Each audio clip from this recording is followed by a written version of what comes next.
Section 1. Hi, can I help you? I'd like to find out if you have any excursions suitable for families. Sure. How about taking your family for a cruise? We have a steamship that takes passengers out several times a day. It's over 100 years old. That sounds interesting. How long is the trip? About an hour and a half. And don't forget to take pictures of the mountains. They're all around you when you're on the boat and they look fantastic. Okay. And I assume there's a cafe or something on board? Sure. How old are your children? My daughter's 15 and my son's 7. Right. Well, there are various things you can do once you've crossed the lake to make a day of it. One thing that's very popular is a visit to the country farm. You're met off the boat by the farmer and he'll take you to the holding pens where the sheep are kept. Children love feeding them. My son would love that.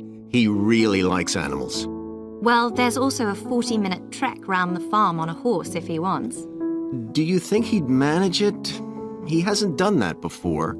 Sure, it's suitable for complete beginners. Good. And again, visitors are welcome to explore the farm on their own, as long as they take care to close gates and so on.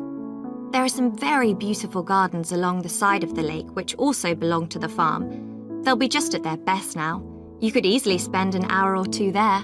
Okay, well, that all sounds good. And can we get lunch there? You can, and it's very good, though it's not included in the basic cost.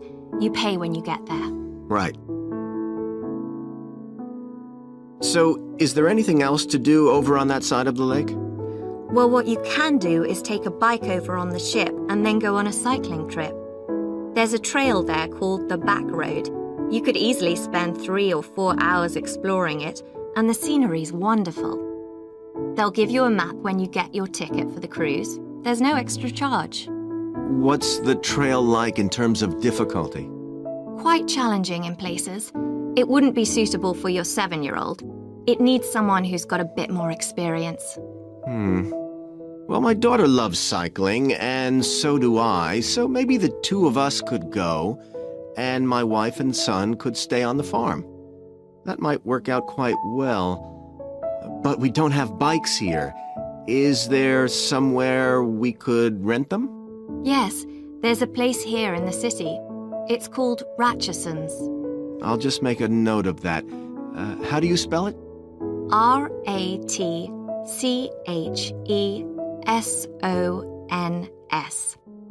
It's just by the cruise ship terminal. Okay. You'd also need to pick up a repair kit for the bike from there to take along with you, and you'd need to take along a snack and some water. It'd be best to get those in the city. Fine. That shouldn't be a problem. And I assume I can rent a helmet from the bike place. Sure, you should definitely get that.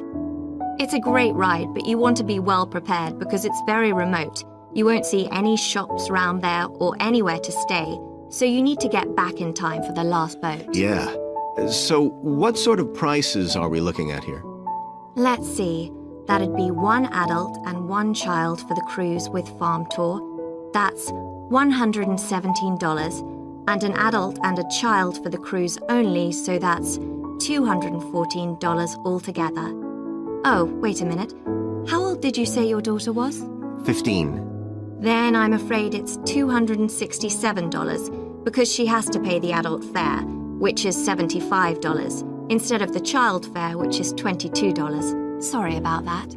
That's okay. So how do we find out? Section 2. Good morning, everyone. My name's Joy Parkins, and I'm the restaurant manager. And I understand that none of you have had any previous experience as kitchen assistants. Well, you might be feeling a bit nervous now, but most of our kitchen assistants say they enjoy the work. Okay, they might get shouted at sometimes, but it's nothing personal. And they're pleased that they have so many different things to do, which means they never get bored. And I'll tell you straight away that if you do well, we might think about moving you up and giving you some more responsibility. Right, well, you've all shown up on time, which is an excellent start. Now, I'm glad to see none of you have unsuitable footwear, so that's good. you need to be careful as the floors can get very wet and slippery. Those of you with long hair have got it well out of the way, but some of you'll need to remove your rings and bracelets. Just put them somewhere safer today, and remember to leave them at home tomorrow, as they can be a safety hazard. Now, it's going to be a busy day for you all today. We don't have any tables free for this evening, and only a few for lunch. Fortunately, we've got our head chef back. He was away on holiday all last week, which meant the other chefs had extra work. Now, I'll tell you a bit more about the job in a minute, but first, some general regulations. For all of you, whatever your age, there's some equipment you mustn't use until you've been properly trained, like the waste disposal system, for example, for health and safety reasons. Then I think there are 2 of you here who are under 18. That's Emma and Jake, isn't it? Right, so for you 2, the meat slicer is out of bounds, and of course none of you are allowed to use the electric mixer until you've been shown how it works. Now, you may have heard that this can be a stressful job, and I have to say that can be true.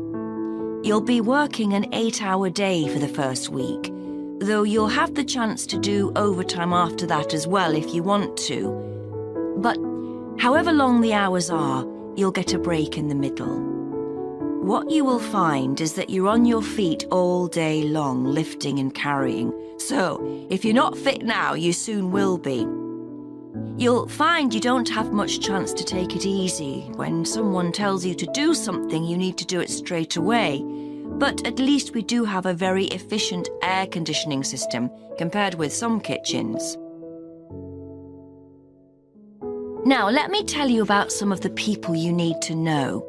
So, as I said, I'm Joy Parkins, and I decide who does what during the day and how long they work for.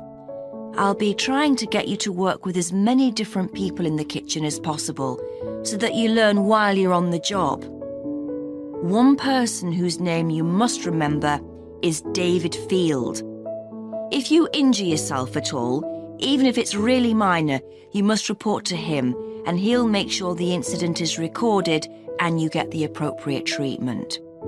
He's trained to give basic treatment to staff himself, or he'll send you off somewhere else if necessary. Then there's Dexter Wills. He's the person you need to see if you smash a plate or something like that. Don't just leave it and hope no one will notice. It's really important to get things noted and replaced, or there could be problems later. And finally, there's Mike Smith. He's the member of staff who takes care of all the stores of perishables. So, if you notice we're getting low in flour or sugar or something, make sure you let him know so he can put in an order. Okay, now the next thing we need to go. Section 3. OK, Stuart, we need to start planning our paper on public libraries. Have you thought of an angle yet? Well, there's so much we could look into. How libraries have changed over the centuries, for instance, or how different countries organise them. What do you think, Trudy? Maybe we should concentrate on this country and try and relate the changes in libraries to external developments, like the fact that far more people can read than a century ago, and that the local population may speak lots of different languages. We could include something about changes in the source of funding, too. Yes, but remember we're only supposed to write a short paper, so it's probably best if we don't go into funding in any detail. Right. Well, shall we just brainstorm a few ideas to get started? OK. We obviously need to look at the impact of new technology, particularly the internet. Now that lots of books have been digitalised, people can access them from their own computers at home.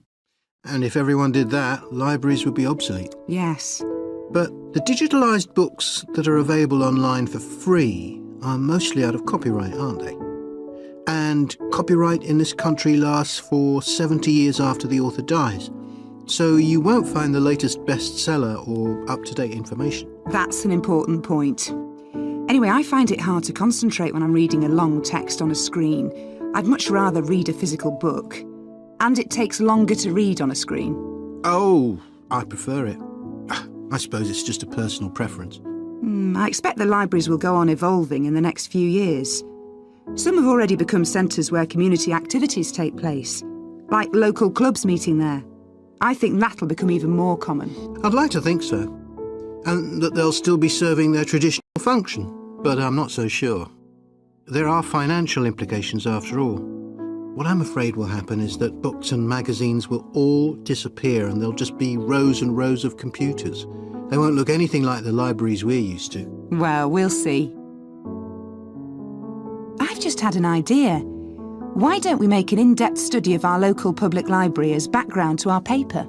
Yes, that'd be interesting, and raise all sorts of issues.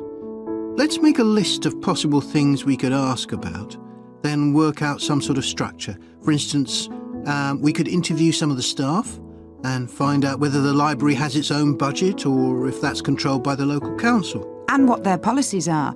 I know they don't allow food, but I'd love to find out what types of noise they ban. There always seems to be a lot of talking, but never music. I don't know if that's a policy or it just happens. I've often wondered. Then there are things like how the library is affected by employment laws. I suppose there are rules about working hours, facilities for staff and so on. Right. Then there are other issues relating to the design of the building and how customers use it. Like, what measures does the library take to ensure their safety? They'd need floor coverings that aren't slippery, and emergency exits, for instance. Oh, and another thing, there's the question of the kind of insurance the library needs to have, in case anyone gets injured. Yes, that's something else to find out. You know something I've often wondered? What's that? Well, you know they've got an archive of local newspapers going back years. Well, next to it, they've got the diary of a well-known politician from the late 19th century. I wonder why it's there. Do you know what his connection was with this area? No idea.